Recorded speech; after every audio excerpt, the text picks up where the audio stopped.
여러분 안녕하십니까? 올해 우리 대학 학부생 등록금은 동결된 반면 대학원생 등록금은 지난해 0.6%에 이어 1.65% 인상된 것으로 조사됐습니다. 이는 교육부가 고시한 등록금 법정 최대 인상 한도인데요. 큰 폭으로 오르는 등록금 때문에 대학원들의 경제적 부담은 커졌습니다. 그러나 학교 측은 재정 여건 탓에 인상이 불가피하다는 입장인데요. 이에 대학원 총학생회는 이번 대학원 등록금 인상을 수용한 조건으로 장학금 신설, 대학원생 공간 확충 등을 학교 측에 제안했습니다.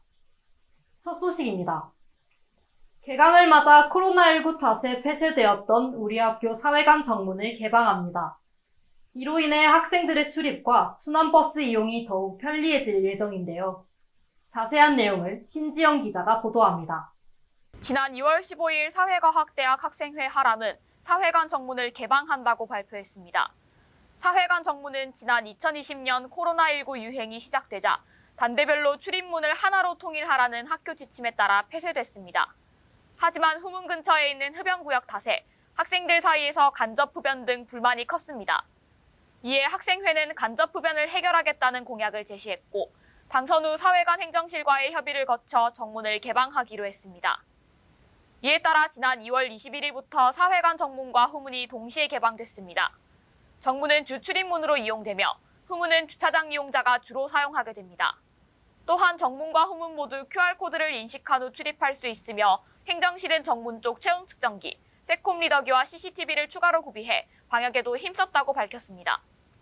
이로 인해 사회과학대학 7개 단과대를 비롯한 많은 학생들이 출입과 순환버스 이용에 더욱 편리함을 느낄 것으로 보입니다. 정문이 개방되면서 정류장에서부터 후문까지 멀리 돌아가야 할 필요가 없어졌기 때문입니다.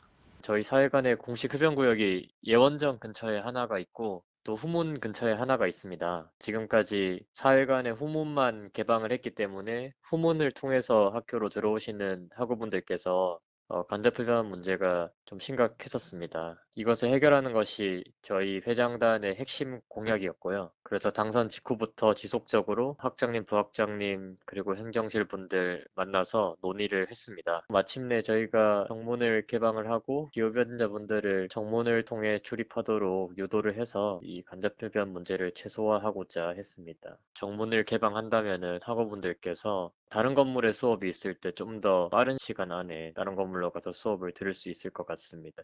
PUBS 뉴스 신지영입니다. 설립 54년 만에 후보 미등록으로 구성되지 못한 2022년도 총학생회가 드디어 보궐선거를 실시합니다. 그동안 총학생회는 후보 공석으로 인해 권한대행 체제로 운영되고 있었는데요. 보궐선거의 후보자 등록부터 투표까지 김성경 기자가 정리했습니다. 우리 학교 총학생회가 개교 이래 첫 보궐선거를 실시합니다. 제54대 총학생회 선거는 지난해 11월에 이루어질 예정이었으나 당시 출마 후보가 없어 선거가 무산됐습니다. 지난 3월 6일 비상대책위원회는 공식 SNS를 통해 보궐선거 일정 및 선거관리위원회 구성을 게시하고 제54대 총학선거에 돌입했다고 밝혔습니다. 선거 일정은 다음과 같이 진행됩니다. 후보자 등록 기간은 3월 10일부터 11일까지 이틀에 걸쳐 진행되며 입후보 의사가 있는 학생을 대상으로 3월 8일과 14일 두 차례의 룰미팅이 이루어집니다. 이후 3월 13일에 선거본부 발족식을 열고 3월 15일부터 21일까지 일주일 동안 선거운동을 펼칩니다. 본투표는 선거운동이 끝난 직후인 22일부터 24일까지 4일간 진행됩니다. 만약 투표율이 50%를 넘지 못하면 25일까지 하루 더 연장됩니다. 연장 투표가 없다면 3월 28일 당선 확정 공고가 이루어집니다. 투표는 총학생회 선거 시행세 측 제43조에 따라 특별한 사정이 없는 한 온라인 투표 시스템으로 진행될 예정이며 전자투표를 할 수 없는 경우에는 종이 투표가 가능합니다. 투표 시간은 오전 9시부터 오후 7시까지이며 온라인 투표 시스템의 학번, 비밀번호, 주민번호 뒷 4자리를 입력하여 본인 인증을 거친 후 기표할 수 있습니다. 앞서 후보부제로 선거가 무산된 경험이 있는 만큼 이번 선거는 이틀에 걸쳐 진행되는 후보자 등록이 관건인 것으로 보입니다. PUBS 뉴스 김성경입니다. 우리 대학 영어영문학과 학생회비 가운데 학과 행사비의 3배 이상이 회식비로 지출된 것이 드러났습니다.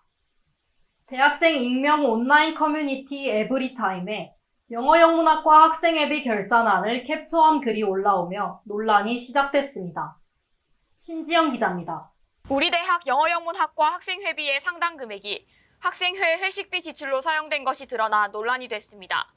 이 논란은 지난 2월 22일 대학생 익명 온라인 커뮤니티 에브리타임에 올라온 글로부터 시작됐습니다. 영어영문학과 학생이라고 밝힌 글쓴이는 지난해 영어영문학과 학생회비 결산안을 공지한 학생회 측에 SNS 이미지를 캡처해 공유하며 문제를 제기했습니다.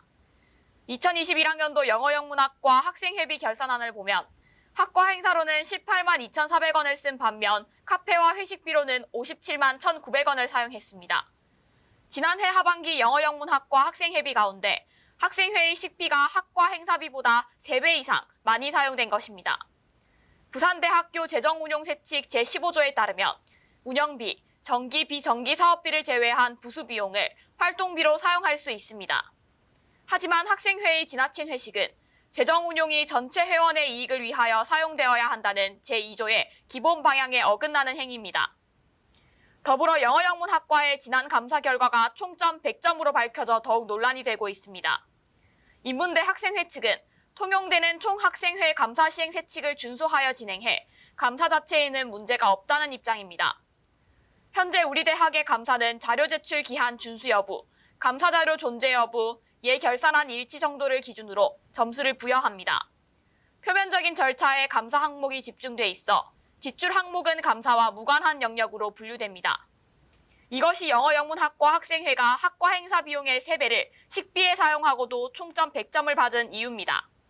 이 문제가 본질적으로는 학우분들께 이제 예산안을 인준받고 결산안을 보고하는 자리가 없는 게 가장 큰 문제였어서 이 부분을 담아서 인문대학의 감사 시행 세칙을 만들기 위한 준비를 하고 있습니다.